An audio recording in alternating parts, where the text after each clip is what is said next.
Welcome back to the 57th episode of the BatChums podcast. I'm Drew Leiter, and joining me tonight is my co-host, the man, the myth, the new legend, Mike Gordon. Howdy. We feeling in a Joker mood? Sometimes I feel like the joke's on me. Well, uh, you know, it happens all the time, really. And this is really more about time. I thought it was more about keys. That was the first part. Although we'll see that the keys and time work really weird ways in this storyline. All right, so this is Batman Season 2, Episode 22, The Joker's Provokers. Episode aired Thursday, November 17th, 1966. Directed by James B. Clark and written by Jay Thompson and Charles Hoffman. Yeah, apparently Jay Thompson's original script was called Hickory Dickory Dock. And my understanding is it was substantially more entertaining than what ended up being broadcast.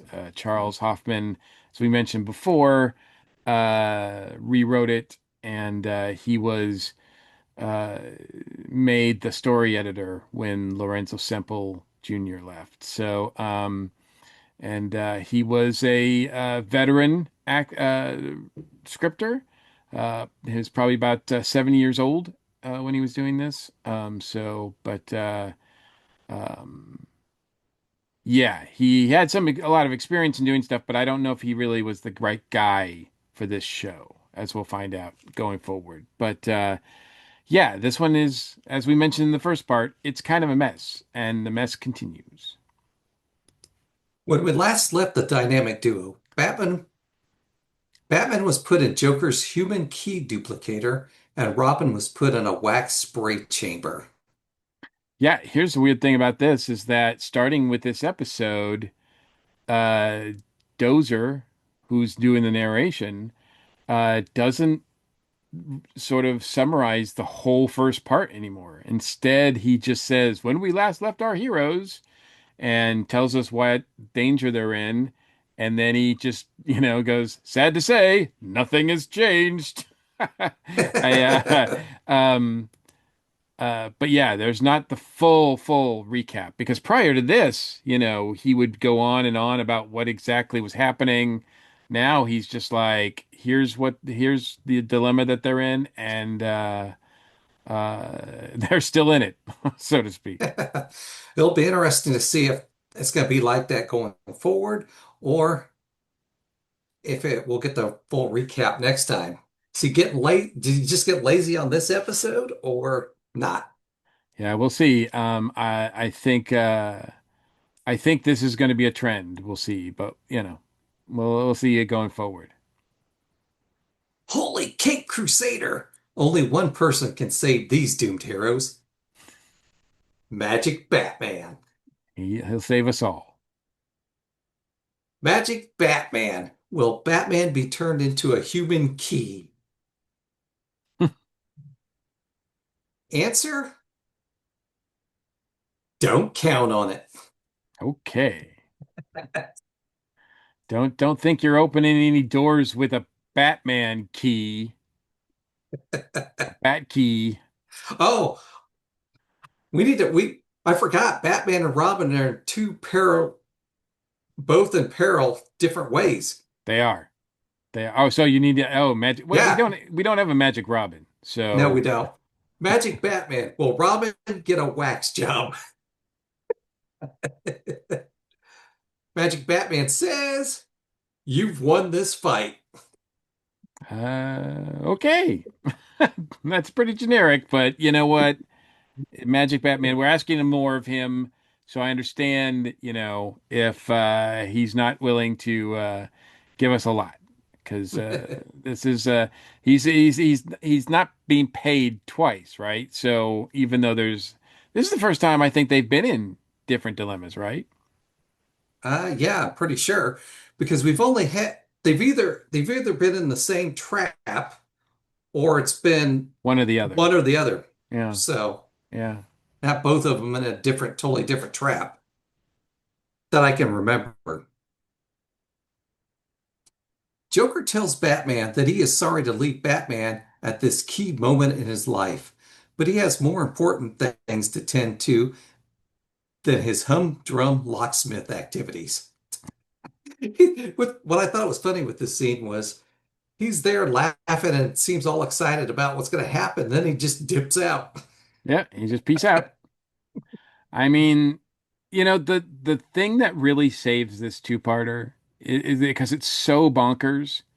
But I think that there's a couple things that save it, and we'll talk about the second part here and some of the good things that we see here in this episode. But the Joker, if you're gonna have a bonkers, just this doesn't make any sense episode, like the Joker is the perfect guy, the perfect foil, the perfect villain to have in that, even more so than the Riddler or any of those others, because with the Joker, it's just chaos. He just, if you're like questioning why he does things, you're just like, well, he just is the Joker. That's right.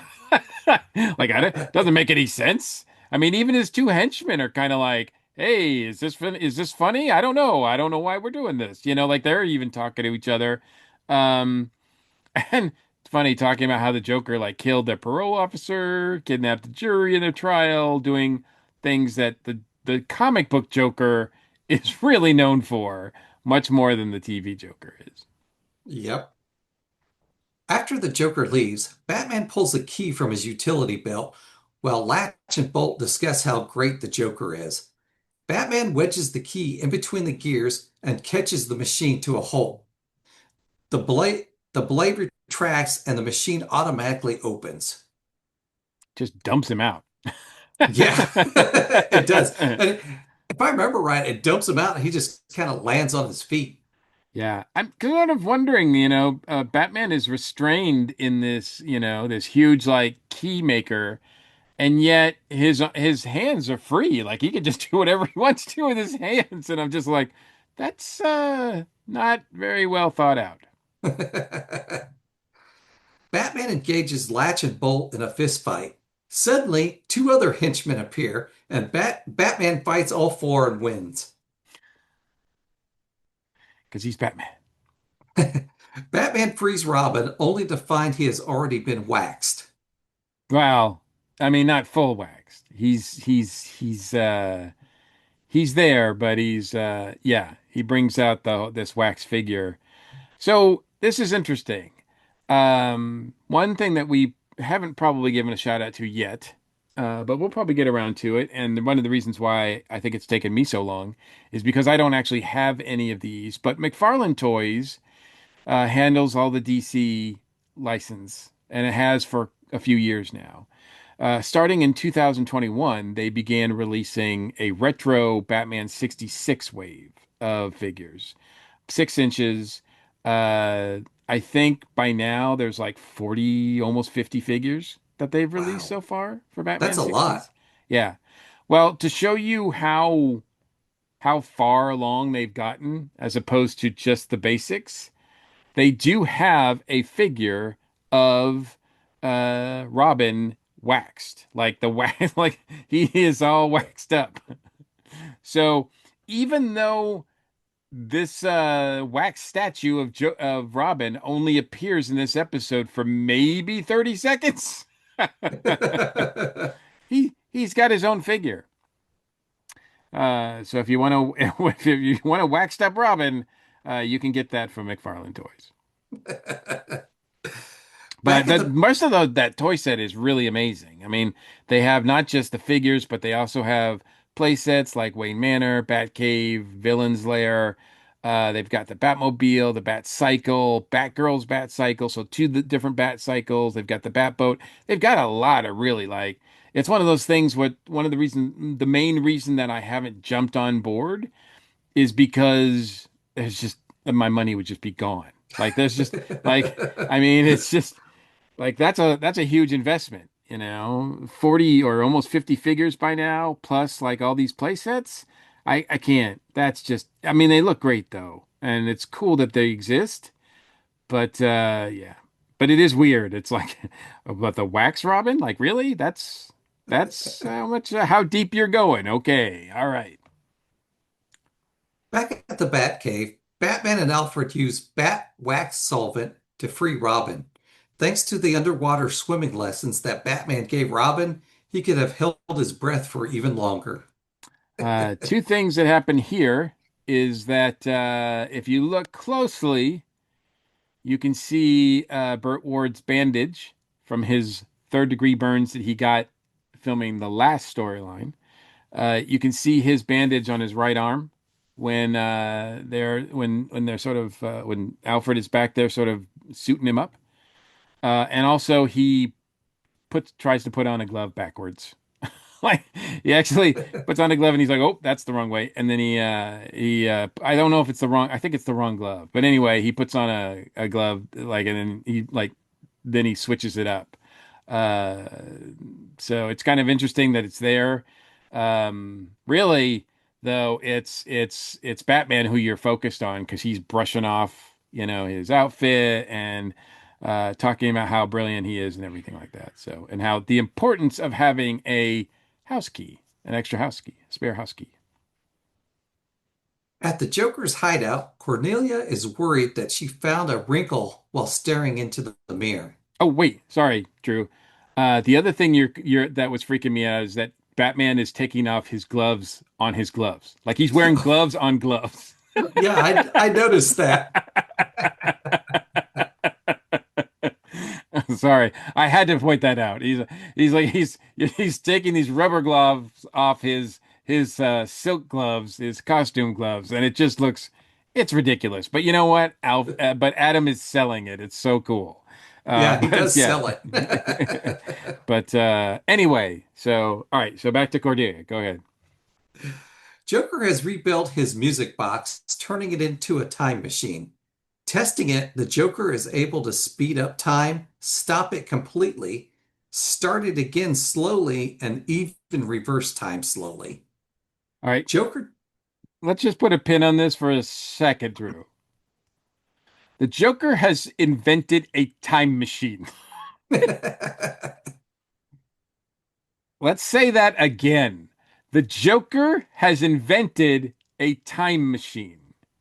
He can speed up, he can fast forward, he can rewind, he can apply this to anybody at any time, backwards, forwards, make them full stop. He is a very very powerful man. He has created this invention where he can literally like stop time, and that's just sort of brushed aside. I mean, we have seen the power levels of some of these villains get bigger as the second season goes on. Like we had the minstrel who could create earthquakes and was a danger to the entire city. We had Mr. Freeze just in the last episode claiming that he was going to be able to freeze over the entire city. And now we've got a villain that can stop time. So we're not talking about bad guys who were just, committing crimes, robbing banks, doing a little bit of kidnapping here and there. No, these are some powerful creatures now. These powerful bad guys, but they still come across as kind of like not really doing much with them. And in my opinion, that kind of happens in this episode. Joker tests it on the busy streets of Gotham. A woman carrying her groceries down the street, the Gotham airport, the Gotham Pole Park, the Gotham Pole, I can't even say it, the Gotham Ballpark. There you go. Getting more specific, Joker tested on Wayne Manor. Mrs. Cooper is taking her women friends on a tour of Wayne Manor. She tells them that she never goes into Bruce's study. Deciding to sneak a peek, Mrs. Cooper goes to grab the door handle. Suddenly, Joker reverses the scene, preventing the women from entering. Denied. Who knows what they could have seen? They could have seen two poles that weren't marked as to whose is whose.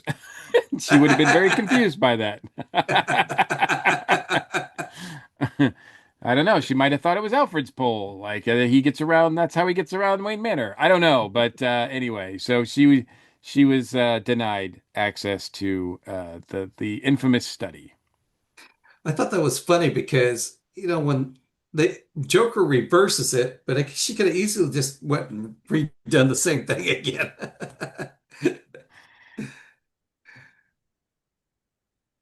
Joker even decides to use the time machine on Commissioner Gordon's office. Chief O'Hara is about to leave when Joker reverses it, and Chief O'Hara walks backwards towards Commissioner Gordon and salutes him. Again, the Joker has invented a time machine. He can stop time. Like, Gotham is his. He can go anywhere and steal anything and do whatever he wants. And Okay, he proceed. doesn't. Yeah, so tell me what he wants to do, Drew. Latch and Bolt tell Joker he should use the device on Batman and Robin. Joker states that he plans on it, but he wants to meet them face to face. He wants to see the results himself. Next, Joker plans to stop time throughout Gotham City unless the city pays him a ransom of $10 million. We're going back to millions now. The Mr. Freeze had higher goals. He was thinking he was in the billions, and I thought, okay, well, he's just up the ante for the rest of the bad guys. Nope. Joker's simple. He just wants millions. He doesn't want billions. Back at the Batcave, the dynamic duo receive an emergency call from Commissioner Gordon, informing them that the Joker is manipulating time around Gotham City. I Further, love it when Batman picked up the phone and he said, "Hi, Commissioner. I would have called you sooner, but I had nothing to report."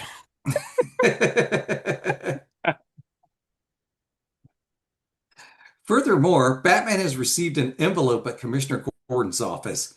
It is in the shape of a key. Batman tells Commissioner Gordon to open it and to read it to him. Time may be of the essence. Okay, see, now we're switching. We're switching from the key puns to the time puns. We're going into a different sort of realm of pun activity here on this show. Not that we won't get rid of all the key puns. We'll still have key puns going forward, but now listen up for the time pun. Because it is time. A few minutes later, Batman has written the messages on a chalkboard. It reads, "Thanks to the work of a single sphere, you saw what happened to time right here. Now regard with care my final oh-ho. I've a gargoyle's key, and away I go." Batman asks Robin what "oh-ho" means to him. Robin states it is a word composed of two O's and one H. Holy hydraulics! H2O, the chemical symbol for water. Okay, let's put a pin in that for just a second. Do you understand exactly how wrong that was? Because two O's and an H do not make H2O. Two H, the H2O is two H's and one O, not two O's and an H. Like, okay, as far as educating us kids, this is a big fail. Yes. Somebody really dropped the ball on this one. Not to mention too, Joker's doing Riddler stuff here, right? With the clues and the quote unquote riddles or whatever he's calling them. Yeah. Yeah, this I don't know if this was. There is some speculation that this was a Riddler story at first that was converted over. But we've seen, even in the end of the first season, that they do kind of mix and match them. The writers still haven't figured out the exact differences between how they operate. But so yeah, it's kind of frustrating in that clue that Robin just gets completely wrong. And what's really funny is that like right before they start attacking the clues, at the right in the beginning, Batman says, "It is imperative that we get this right." And I'm like, yeah, you didn't really do a good job there. Next, Batman asks Robin about a gargoyle key. Batman states that gargoyles' original functions were water spouts, drains, funnels, and throughways. Robin deduces that a gargoyle key could be a key to a waterworks. Yeah, I think the other thing that we've seen throughout comic history is that another use of gargoyles is that Batman can pose and sulk on them. Yep, and we've seen lots of artwork with He he that. he is he loves his gargoyles. Batman loves gargoyles. So Batman states that it all ties into the first sentence. Robin realizes that the Joker could have gotten the key to the Gotham City waterworks and polluted Gotham City's water supply. Batman states that a night or so ago, a character resembling the Joker was spotted by a security guard near the storage reservoir. Holy floodgate! Batman believes that the Joker may have started his job with one pill and plans to finish it with a second, which doesn't make any sense to me. Why don't you just poison it all at once? I mean, this whole thing is just crazy. Just and this comes out of nowhere, you know. Oh, I did get word a few days ago that someone like the Joker was seen. What? Like, why isn't that like? Why wouldn't you go check it out when you found out? Yeah, that would be a concern. Someone that looks kind of like the Joker is around the storage supply for the water storage supply of Gotham City. That's not something you want to follow up with, really? Thinking it is too risky for Batman and Robin, Alfred volunteers to take his cousin's place as a security guard at the waterworks. Alfred shows Batman and Robin his special bicycle that contains a two-way radio. He calls it his Alfie cycle. His Alf cycle and the Alf radio. At the waterworks security room, Alfred is asleep when Joker, Cornelia, and his henchmen enter through a ventilation shaft. Oh They no, act wait. Before that, we get this wonderful scene of Alfred and Egbert together. Oh yeah, we did. We get this wonderful scene with Alfred. Now it's interesting because Alan Napier, I know this might come as a surprise, but the Alan Napier that plays Egbert is actually the same Alan Napier that plays Alfred. I know it's confusing, but they're both listed in both credits. Alan Napier is listed at the course in the beginning credits because he's Alfred, but at the end credits it says Alan Napier is playing Egbert. So there's two Alan Napiers, and they are playing both parts here, and quite deliciously too. This is for Alfred fans out there. This is a peak moment of Batman 66 because we get introduced to the Alf cycle, we get introduced to the Alf radio, we see Alfred being confronted with the Joker. Like this is some pretty awesome stuff that we're about to go into. All right. At the waterworks security room, Alfred is asleep when the Joker, Cornelia, and his henchmen enter through a ventilation shaft. They So was accidentally, Alfred really asleep, or was he just sort of aping what he feels Egbert was doing? yeah, I think he was pretending. You think he was pretending to be asleep? Yes. Okay. They accidentally drop the bars, waking up Alfred. Joker bribes Joker bribes Alfred with a $5 bill, just like the other night. Alfred realizes that instead of throwing Joker out last time, his cousin took a bribe. That's right. Unfor- Unfortunately, Alfred realizes it out loud and has to cover it, stating that he has a frog in his throat. Such a huge bribe too. $5. I know. I mean, even in 66, $5 was just $5. Egbert must have Now, been hard up for cash. now I do believe that we can, pretty much infer that Eggy, right? Because that's Egbert, right? And we're Yep. friends enough with him. We can call him Eggy. Is probably using that $5 that he got from the Joker originally for the original bribe to impress Tassels Laverne at the club that he is going to since he got relieved by Alfred. And of course, Alfred makes sure to tell him, make sure you tell Laverne hi from me. Like, I'm like, what is going on here? I am learning so much about Alfred right now. Joker offers Alfred a glass of water and pours some of his pills into it. Suspicious, Alfred pulls out his gun and makes Joker and his goons drink the water. Okay, so this is uh the second time this season that we've seen a member of the Wayne household brandishing a firearm. First, it was Aunt Harriet in the Liberace two-parter. She had had enough and was looking to plug somebody.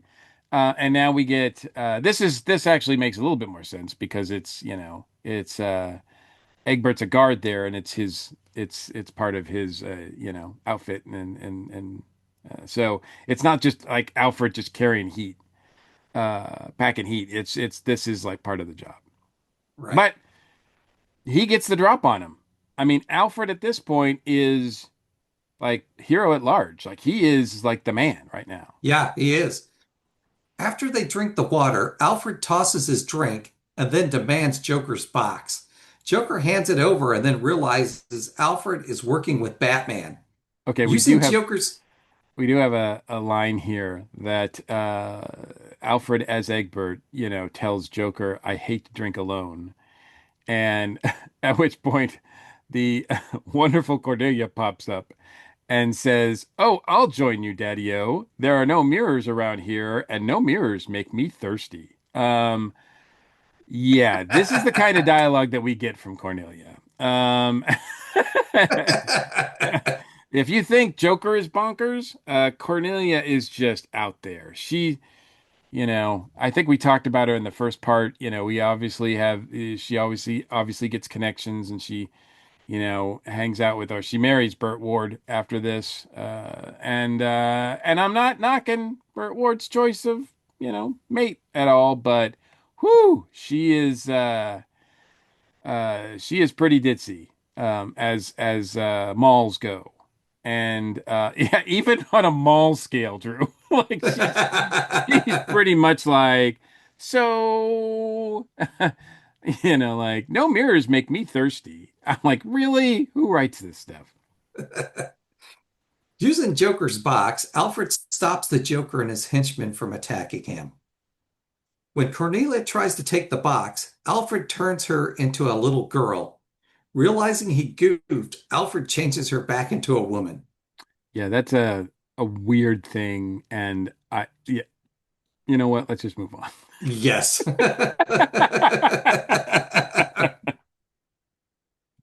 Alfred tells the villains to stay put and calls Batman from his Alf cycle. Alfred tells Batman that he has frozen Joker and his gang in time. Batman tells him that they will be right there. Examining the box, Alfred removes the key. Suddenly, Joker and his gang are free. They try to get the box back from Alfred, but the dynamic duo arrives and a fight ensues. Hey, I Cornelia, have to ask you, since we saw the Mr. Freeze episode with the two guys who usually do the fight sequences for Batman and Robin, in these fight sequences, since we saw them actually play like thugs that are dressed as Batman and Robin for the story, I have noticed now when we do when they show the big shots of them filming, particularly with Burt Ward, stunt double. Like I'm like, oh yeah, Yeah, that's that guy. yeah. He's pretty obvious, isn't he? Yeah, yeah. There's that guy for that was that played the henchman, and I mean, obviously they've been playing it, doing their stunt doubles for a long time, Right. but still, it was just now I'm really noticing them. Cornelia escapes while Batman and Robin capture the rest of the gang.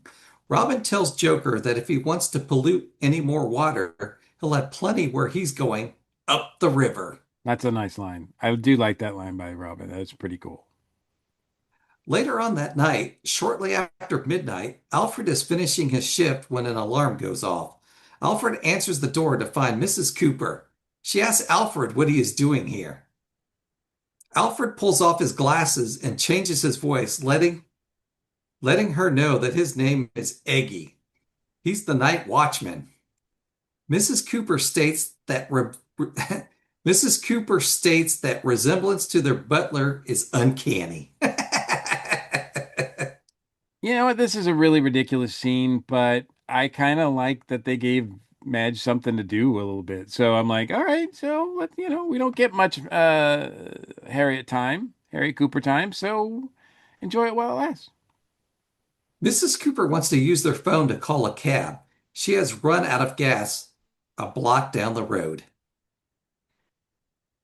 I, doesn't she have a driver? That's a, wow, Drew, I didn't even go that far. You're like, why is she driving? Well, I just thought it was when she showed up, I just thought it was weird that she was driving herself when the Waynes probably have enough money that they have a driver. Well, the driver's with the car still. I don't know. I don't. Yeah. Wow. That's an interesting thought, but Yeah, you're putting more thought into it than the writers of this episode did. apparently. Suddenly, Batman and Robin show up with a midnight snack for Alfred. They are surprised to find Mrs. Cooper there. Batman tells her that they always carry an extra supply of gas in the Batmobile. Now, the snack that Batman and Robin are bringing Alfred, is that something that Alfred made at home? Like, doesn't he make all the food? Like, are they even capable of making their own food? I figured they just went out of their way to show their appreciation to Alfred by bringing him a snack. You know what? I'd like to think that what's in that bag is Bat Burger. They brought him a Bat You're, Burger you're probably right. They because probably he's stopped. part of the team. You know what? Uh, earlier when he's showing off the Alf cycle and the Alf radio, and he's asking permission if he can do this, I gotta tell you, Bruce and Dick are kind of like they're kind of just jerks to him, right? They're kind of like just sort of humoring him. They're sort of like looking at each other like, "Isn't he cute?" And I'm like, this guy like almost single-handedly stopped the Joker and his gang, who had a time machine. Hey, at one point, Alfred was using a time machine. Yes. After Robin escorts Mrs. Cooper to the Batmobile, Alfred tells Batman that was a close shave. Alfred wonders how Joker could have manipulated time. Batman states how little they know of time. A one word, a one syllable word, a noun. Yesterday's laughter, tomorrow's tears. Doesn't it seem like it gets cut off? Like he's like gonna he like he's still talking Yes. like days later. Alfred, what do we really know about time? Like, and they were just like, "Sorry, Batman, we don't have enough time, literally time for that." So yeah. Um, this is a crazy two-parter, and the second part is as crazy as anything. However, despite the fact that it's a Joker episode and the fact that he has a time machine, which is just bonkers. The thing I remember most about this, and I do remember watching this as a kid, because I remember Alfred, and I remember Alfred and his cousin. At the time, I think I thought maybe they were brothers, but still, that Alfred was doing something that this was different. We didn't really see Alfred do much, and I knew at the time when I was watching it that it was the same actor playing both parts. But I thought, despite the technical difficulties with pulling that off, I think they did a pretty good job. And Alan Napier does an amazing job because they feel different. Like Eggy has a whole different accent and he slouches and he just seems like a different character. And Alan Napier pulls both of them off. And I think it's just a great thing to have this Alfred moment. Yeah, he made this episode. Yeah, I don't know if Egbert got his own figure. I would think that if Wax Robin got his own figure, I would think that Egbert would, like, if he comes, like you should have. Okay, so now I want an Alfred figure with the Alf cycle and the Alf radio, maybe with some costume changes so you can turn him into Egbert, so he can, put that. Certainly, and he has to have a gun. He has to be Oh packing it. yeah. So, and maybe even give him like a little time machine box thing or something like that. Anyway, that would be fun. I don't know if McFarlane's already done that or not. So, but if not, I'm sure it'll be coming soon. So what do you think of the two-parter? I don't know if we talked about this. Did you remember this one at all? I don't remember this one at all. Gotcha. So I don't think I've seen it before. So it felt new to me. Mm-hmm. So, And and did it? overall, it was okay. I like the Alfred stuff, that's for sure. Mm, But the it's not. I don't think it's that memorable of a episode, honestly. But it's weird having a time machine in it. it's so strange. It's like that kind of power. Yeah. Uh, And then they didn't really do anything with it. Alfred did more with that thing than, than the Joker did. Yeah, absolutely. Yeah. I mean, Alfred was like turning people into like little kids. He could have just turned them all into little kids. We could have like a little kid Joker running around. There seemed to I, there was a lot of potential here that they could have done something with, and yeah, the whole time machine thing is just, and it just smacks of like people who are making this are just thinking that the people who are watching just don't care because I gotta it's one of those things like, oh, they're not gonna worry about it, it's just fun, and I think part of that is true. I'm willing to have fun, but some things just have to make sense. I mean, the Joker with the time machine, if the Joker in the comics ever got hands on a time machine, I mean, whole cities would be slaughtered, like just yeah, like it would be terrible. And this doesn't even, but they sort of get around it because then they sort of offer this sort of like, well, he didn't really control time. It was this sort of mass hypnosis thing that we were all, but that doesn't make any sense either. So, nope, it doesn't. but Alfred, Egbert, awesome. Uh, every time Cesar Romero is on screen as the Joker, he's awesome. He's giddy, he's laughing, he's selling it, he's amazing.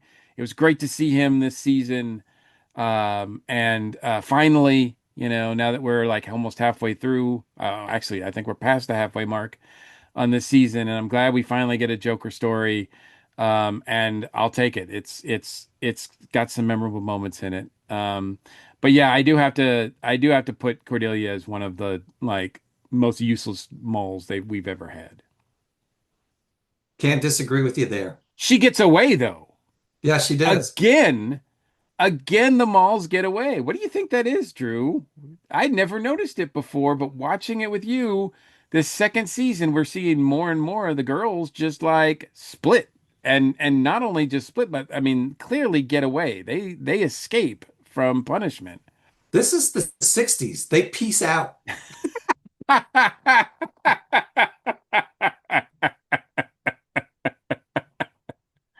Could be the funniest thing you've ever said on this show. Um, Very strange. All right. Well, that wraps up another episode. Do you have a shout out, Mike? I do. When we were reviewing season one, one of the references that I mentioned was a book that was put together by Jim Beard called Zlonk, Zonk, and Zowie, the Subterranean Blue Grotto Essays on Batman 66. And that covered, those essays cover all the episodes from season one and the movie. Jim also put out two other volumes. The second of which is called Biff Bam Yow, the Subterranean Blue Grotto Essays on Batman Season 6, Season 2.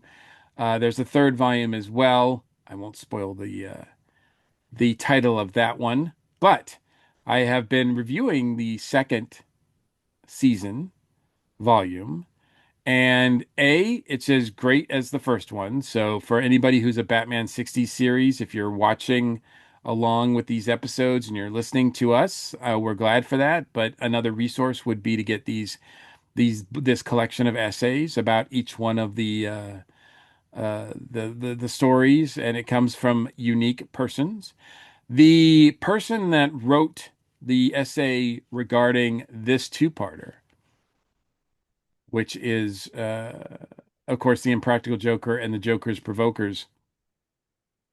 Don't get me started on the title thing. Anyway, you knew I had to mention it, Drew. Yep.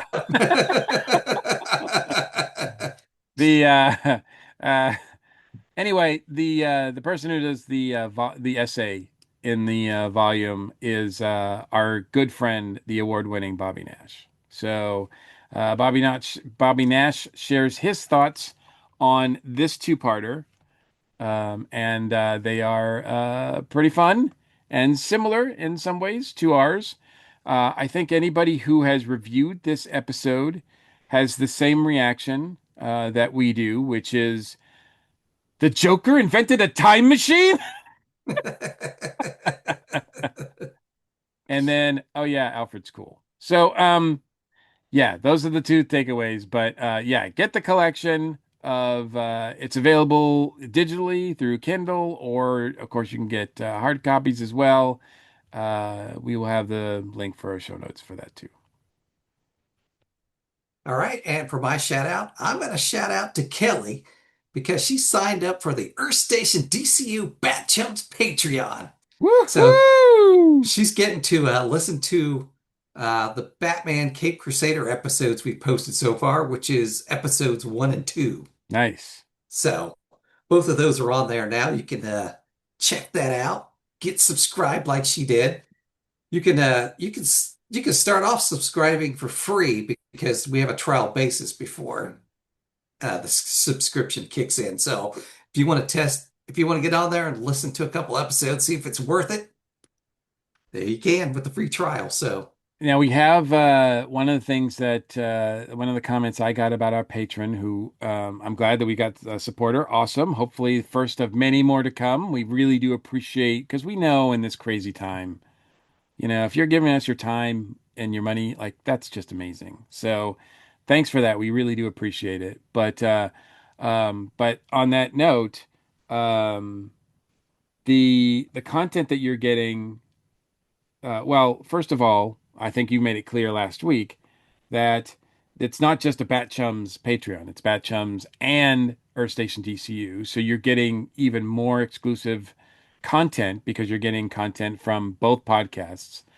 The bonus content that Drew and I have put together for BatChums is our review episode by episode of Cape Crusader, which, as Drew pointed out, there's two of those available on Patreon. The audio for those podcasts are available on Patreon. The video is something that we're still working on, seeing if we can do through Patreon as well. So it's just right now, the exclusive content, the Cape Crusader reviews are only available audio wise through Patreon. But hopefully we'll do the videos at some point as well. So those of you who just can't live without our smiling faces, Drew, uh, hopefully we can get that worked out, but the content's still solid. and we're still working on some other things that we can give you. Right now, the K Crusader content is going to take us for, we'll do that weekly, so that'll be, 10 weeks. And then we've got some other cool bonus stuff cooked up for you as well. So if you're willing to give us your time and support us with a little bit of cash on the Patreon, we're going to try to make it as worth your while as possible. So because we really do appreciate it. Yes, we do. All right. If you'd like to comment on anything we've talked about this week, you can reach us at a feedback line 317-455-8411. You can text us, leave us a message, or you can email us at batchumspodcast@gmail.com. All right, Batchum, you ready to get out of here? Bat chums are ready to move out. Atomic batteries the power, turbines the speed. Thanks for joining us, and we'll see you next week, or maybe in the past, or maybe in the future. Same bat time, same bat channel. Don't worry, the bride is yet to come. See, I'm doing a little preview of next episode. I don't even know what next episode is, so I'm clueless. There's a little, well, that's just par for the course for the way we do things around here. So.